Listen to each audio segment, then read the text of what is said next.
تذكر يوما كنت تعانق دمعة الفكر تناجي الله في صبر وترجو رحمة تسري.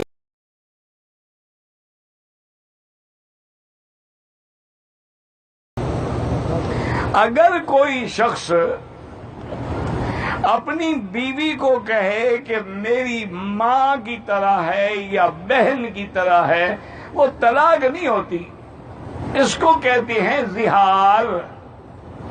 یعنی وہ عورت جو ہے اس پہ حرام ہو جاتی ہے جب تک کہ کفارہ ادا نہ کرے.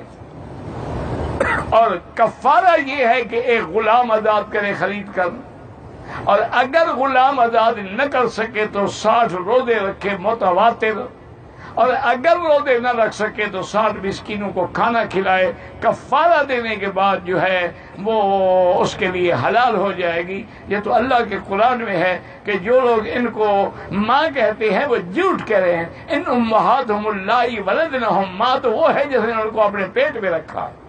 کہنے سے کوئی ماں تھوڑی بن جاتی ہے، لیکن ماں یا بہن سے نسبت کرنے سے وہ حرام ہو جاتی ہے.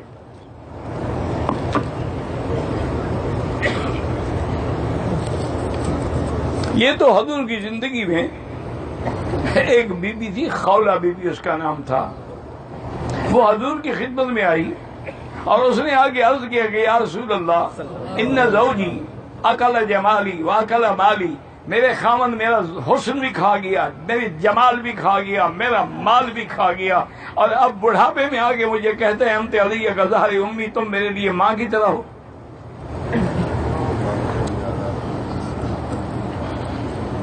اچھا، جاہلیت میں بھی یہ رواج تھا، یعنی کافروں میں بھی یہ رواج تھا کہ اگر کوئی اپنی بیوی کو ماں کہہ دے یا بہن کہہ دے وہ ہمیشہ کے لیے حرام ہو جاتی تھی.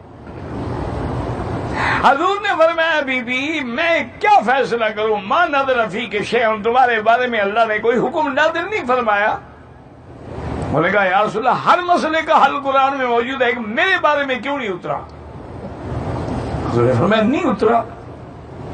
وہ جھگڑتے آخر میں کہنے لگی اچھا حضور آپ بھی میری فریاد نہیں سنتے، میں اب اللہ کو جا کے شکایت کرتی ہوں. اللہ نے قرآن نازل کر سمع اللہ قول التی تجادلک فی زوجها وتشتکی الی اللہ واللہ یسمع تحاورکما.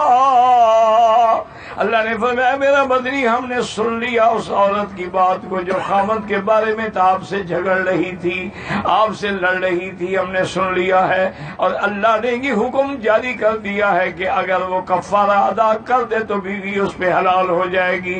یہ حرمت تابیدی نہیں ہے کہ ہمیشہ حرام ہو جائے. حضور پاک نے خولہ کو بھی بلایا، فرمایا قد نزل فیک القرآن، تیرے بارے میں قرآن آ گیا ہے. بی بی عائشہ فرماتی ہے سبحان الذی وسع سمعہ، میرا اللہ پاک ہے تیری ذات، میں کمرے میں موجود تھی، میں نے کچھ بات سنی کچھ نہیں سنی، لیکن شان تیرا ہے کہ تو نے عرشوں پہ خولہ کی فریاد سن لی.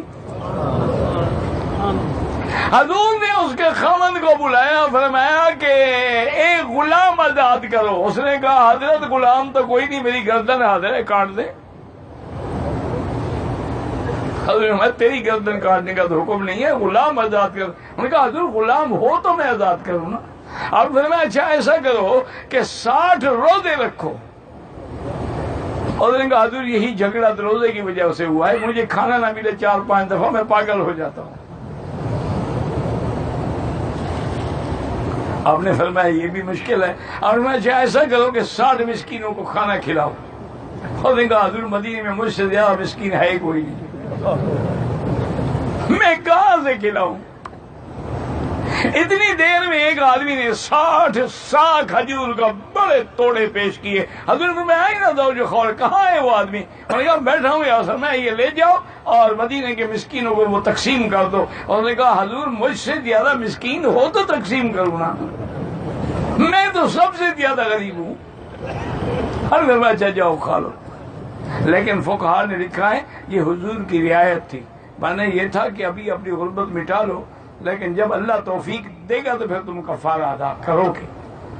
اور بعض کہتے ہیں کہ نہیں اسی کو حضور کو نے کفارہ، تو اس لیے اس کے کفارہ ادا کرنے کے بعد وہ ماں بہن نہیں بنتی.